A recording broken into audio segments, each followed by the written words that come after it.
con Juan Manuel Telecheas, economista, habitualmente lo consultamos, escribe también en Cenital, siempre queremos saber cómo están las Meji. ¿Cómo estás, Juan Manuel? Buen día. ¿Cómo estás, María? ¿Todo bien? ¿Todo bien? ¿Cómo durmieron las Meji? Bien, bien, porque estuvimos acá de festejo. Ayer cumplieron 2 años, así que ¿Ya eh, ¡Qué cumplieron dos? grande! ¡Feliz cumpleaños! Esa chiquita, muy bien. Lindo, sí, qué sí, lindo. festejamos un Bueno, poquito, así que bien. a ver, dejó mucho, pasó, como pasó tanto el sábado, algunas cosas pasaron por alto del discurso de Javier Milei en el Congreso, pero por un lado lo chicañó a Domingo Cavallo, ¿no? Dijo que el plan de estabilización del gobierno actual es más exitoso que el de Cavallo. Y ahí empezó una discusión en tu mundo de economistas.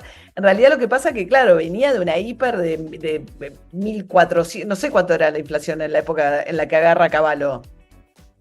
En realidad, había llegado a 4.000 en la hiper en un mes puntual. Eh, Ahí, digamos, es una discusión muy interesante, pero que, digamos, como todo, ¿no? Tiene diferentes interpretaciones. Porque por un lado lo que marca Milei, que es cierto, es que previo a la hiper, eh, digamos, previo a la instalación de la convertibilidad, Menem aplica un plan de estabilización que te diría que fue parecido al que aplicó Milei, lo que es un plan de estabilización ortodoxo, que fracasó, y ahí tenemos una segunda hiper, no tan conocida. Ahí aparece el famoso plan Bonex, que es donde, digamos, lo que hace el gobierno es, digamos, eliminar una parte del excedente monetario, que en realidad eran los plazos fijos, ¿no? El ahorro de las personas.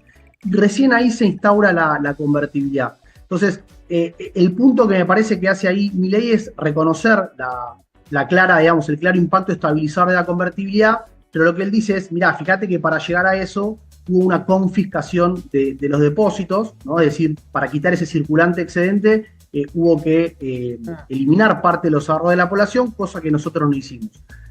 Ahora bien, por otro lado, uno lo que tiene que pensar es que el plan de Cavallo fue muy exitoso cuando uno lo mira, ¿no? Con el diario El Lunes. El plan de Milei todavía está transitando este proceso de estabilización y me parece que es un poco arriesgado, ¿no? Ya darlo por ganado.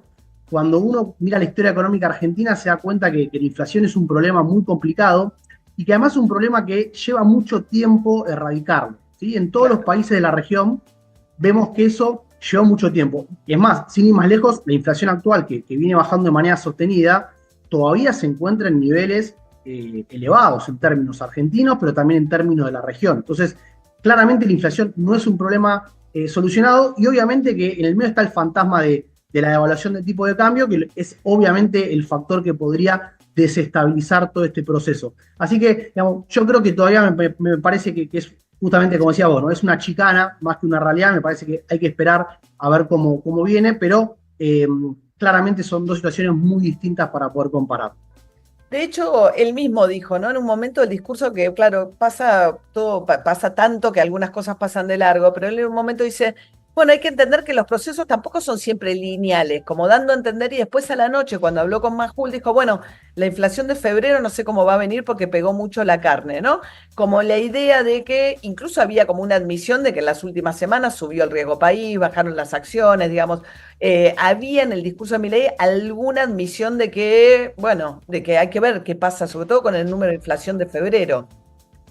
Efectivamente, digamos, por lo menos las mediciones que tenemos de las consultoras privadas están marcando que febrero daría un par digamos, de centésimas por encima de lo que fuera enero, poniendo un freno, puntualmente por la cuestión de la carne, pero también, como decías vos, todo esto se enmarca en un proceso en el cual hay cierta desestabilización en términos financieros, ¿no? Tenemos todo el ruido externo que está provocando las políticas y los anuncios de Trump.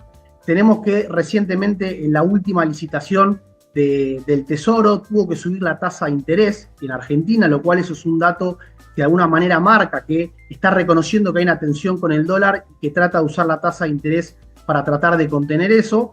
Y de alguna manera me parece que acá está a veces, ¿no?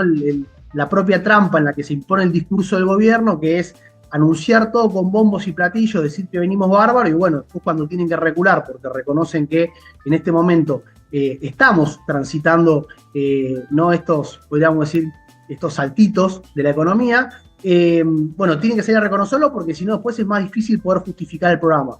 Pero, insisto, yo creo que por ahora lo que plantea Milei, digamos, es correcto, es decir, el plan sigue vigente. Habrá que ver desde ya qué pasa ahora cuando el acuerdo con el FMI vaya al Congreso, que ese va a ser un punto fundamental, pero en principio habrá que esperar los datos de marzo para ver si efectivamente fue un mes de transición de la inflación con el impacto de la carne, o si realmente esto se transforma en un problema para el proceso de desinflación que se venía viendo hasta enero inclusive. Claro, como encontrar un tope que no puedes seguir bajando. En otros momentos ya dijeron, bueno, llegaste hasta acá, ¿cómo vas a romper el 3? ¿Cómo vas a romper el 2? Bueno, ¿qué pasa a partir de ahora, no? Con la inflación en un contexto, como decías, ¿no? De pérdida de reserva del Banco Central. Van a ir a buscar esos dólares al acuerdo con el Fondo Monetario Internacional. Bueno, gracias, Sí. Juan. Sí, decime. No, perdón, iba a agregar un detalle más que justamente además venimos en un momento en el cual hace poquito, hace menos de un mes, el Banco Central bajó la velocidad a la que aumenta el tipo de cambio y ahí es donde se da esta tensión porque en realidad eso debería haber ayudado a que baje la inflación y la inflación termina incrementándose, no por esta medida, sino por lo que estamos charlando anteriormente, pero eso mantiene y acelera este proceso de abaratamiento del dólar, que es, podríamos decir, el punto más débil de este programa, que es el que todos los economistas advertimos y que el gobierno insiste en que no es un problema, ¿no? Me parece que en esa tensión, junto con lo del FMI, va a estar la situación económica de los próximos meses. Juan Manuel Telechea, muchas gracias. Muchas gracias a ustedes, nos vemos. Hasta luego. 3 minutitos faltan ahora para las 9 de la mañana. Alerta